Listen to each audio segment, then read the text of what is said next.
Kapil sir, ये सोच क्या दर्शाती है? इकबाल महमूद को अपने बयान पर शर्मिंदा क्यों नहीं होना चाहिए कपिल सर?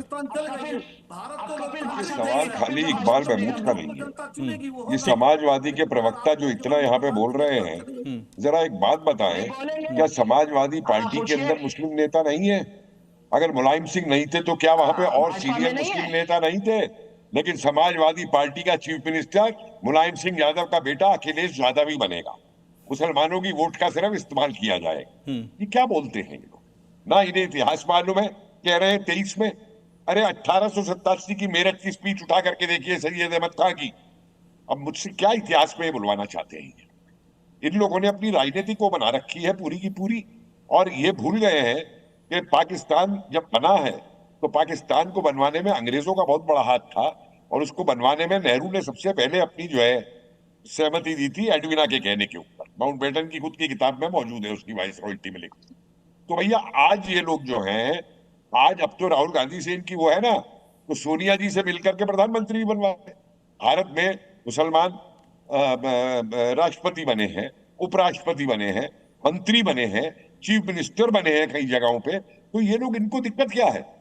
इनको दिक्कत क्या है? इनको परेशानी क्या है? ये हिंदू मुस्लिम का दूसरों के ऊपर आरोप लगाते हैं। ये कुछ क्या करते हैं? आप इस बयान से कितनी सहमत या असहमत हैं कि मुसलमान प्रधानमंत्री के लिए मुस्लिम आबादी ही होनी चाहिए?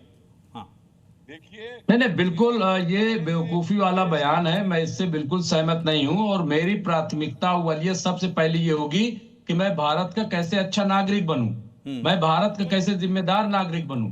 मेरी अव्वलियत पहले ये होगी। जब हम अच्छे नागरिक, अच्छे भारतीय, अच्छे हिंदुस्तानी बन जाएंगे तो ऐसा नहीं है कि लोग चुनेंगे नहीं, बहुत जगह पे चुना गया है।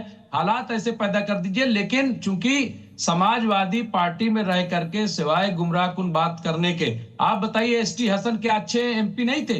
रुचि वीरा को वहां से क्यों टिकट दिया? वहां तो अक्सरियत है मुसलमानों की, वहां तो 60-70% मुसलमान है।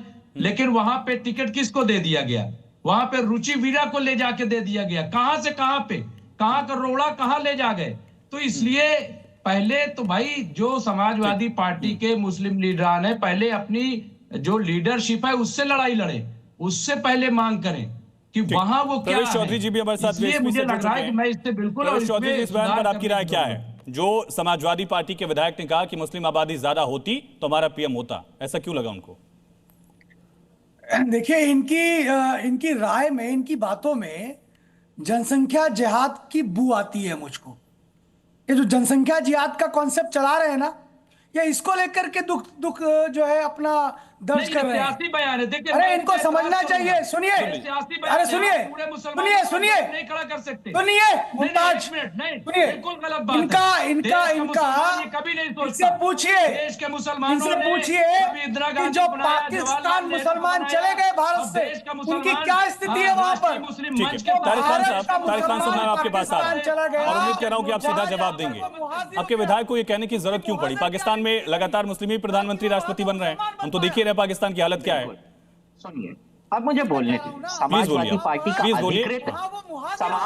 पार्टी का अधिकृत स्टैंड ये कतई नहीं है। भारत का प्रधानमंत्री कोई मुसलमान ही बने, समाजवादी पार्टी का ये स्टैंड कतई नहीं है। भारत का प्रधान वो बने प्रधानमंत्री। इवन अगर समाजवादी पार्टी का स्टैंड है कि मुस्लिम पीएम हो, लेकिन उसकी शर्त ये होगी क्या कि मुस्लिम आबादी हो? मैं ये कह रहा हूं। नहीं नहीं नहीं, ना मुस्लिम आबादी की कोई बात समाजवादी पार्टी का अधिकृत स्टैंड बता रहा हूं, ना मुस्लिम आबादी की कोई बात। तारिक खान साहब, क्या आप अपने विधायक की बात को खारिज करेंगे? पूरी तरीके से, किसी भी तरीके से विभाजन का खंडन करेंगे। आबादी को बढ़ाने घटाने की बात कोई करेगा तो उसका कतई भी समाजवादी पार्टी फेवर नहीं करती। विधायक की बात का खंडन कर रहा हूं, बिल्कुल कर रहे हैं।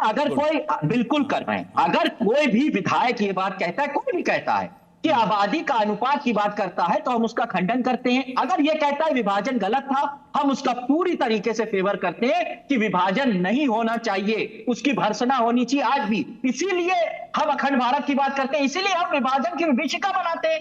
2021 में प्रधानमंत्री ने बनाना शुरू किया, इसका मतलब है कि हम भर्त्सना करते हैं। कौन जिम्मेदार थे इसकी बात नहीं करते हैं, हम नहीं करते हैं जिन्ना और सावरकर की बात, मगर हम उसकी भर्त्सना करते हैं बुरी तरीके से, आज भी करते हैं। और अगर अखंड भारत होता मैं तो हमारी आज आपसे पूछ रहा हूं, विधायक साहब बने होंगे तो उसमें हिंदू वोट भी तो रहे होंगे, उनको ऐसा क्यों लगा कि वो विधायक सिर्फ मुस्लिमों के वोट से बने? बिल्कुल रहे होंगे। ऐसी सोच क्यों है? कतई समाजवादी समाजवादी पार्टी को हिंदुओं ने लगातार वोट दिया, तभी हमारी 37 सीटें आई। कतई भी किसी एक तारिक भाई आप खुद ही उनकी बात को खारिज करें। देखिए तारिक भाई आप खुद ही उनकी बात को खारिज करें, ये अच्छी बात है कि उनसे सहमत किसी को नहीं होना चाहिए इस देश में, चाहे वो हिंदू हो या मुसलमान हो। लेकिन मैं आगे बढ़कर पूछ रहा हूं आपसे, वो चुने हुए जनप्रतिनिधि हैं, वो एक कॉन्स्टिट्यूंसी को रिप्रेजेंट करते हैं, वो एक लॉ मेकर भी हैं। आप सोच रहे हैं कि कितना खतरनाक है ये सोचना भी? उनके खिलाफ समाजवादी पार्टी कार्रवाई करेगी, आप भरोसा देंगे हमारे दर्शकों को? अगर हिंदुस्तान में रहकर कोई ये बात करता है कि भारत अखंड हो, कोई दिक्कत नहीं है। अगर कोई ये बात करता है कि भारत, पाकिस्तान, बांग्लादेश सब भारत के कब्जे में आ जाए, भारत उस पे नियंत्रण में आ जाए, जैसे उनकी सोच के खिलाफ कार्रवाई होनी चाहिए कि नहीं होनी चाहिए तारिक खान साहब? नहीं, मैं ये कह रहा हूं समाजवादी पार्टी फिलहाल मैं क्लियर स्टैंड करता हूं कि किसी भी तरीके की इस तरीके की बातें जिसमें डेमोग्राफिक चेंज की बात आती है, मुमताज आलम साहब, एक मुसलमान होने के नाते आपको लगता है कि इस सोच के खिलाफ कार्रवाई की जरूरत है और ज्यादा एक्शन इस वजह से क्योंकि वो एक लॉ मेकर हैं, यूपी की असेंबली में बैठेंगे, लॉ बनाएंगे वो, और ऐसी सोच बहुत खतरनाक है देश के लिए भी और आपकी कमेटी के लिए तो यही आप कहीं रहे।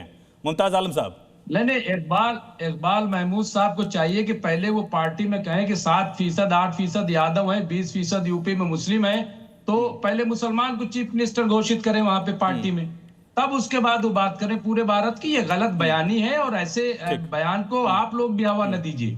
ये बेवकूफी वाला बयान है। हिंदुस्तान में हिंदुस्तानी है सब, और कॉन्स्टिट्यूशन में सबको विधायक होने के नाते एक्शन की जरूरत है कि नहीं? बहुत छोटा सा एक्शन, मेरे पास वक्त कम है।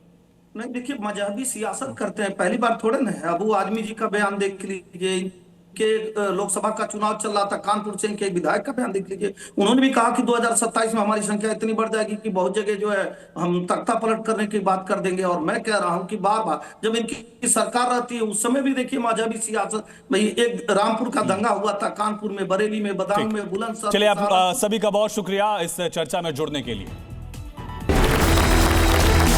किसको अच्छा कर्म माने और किसको बुरा कर्म माने, धर्म किसके लिए है, अगर ये पकड़ लिया तो धर्म क्या है ये अपने आप साफ हो जाएगा।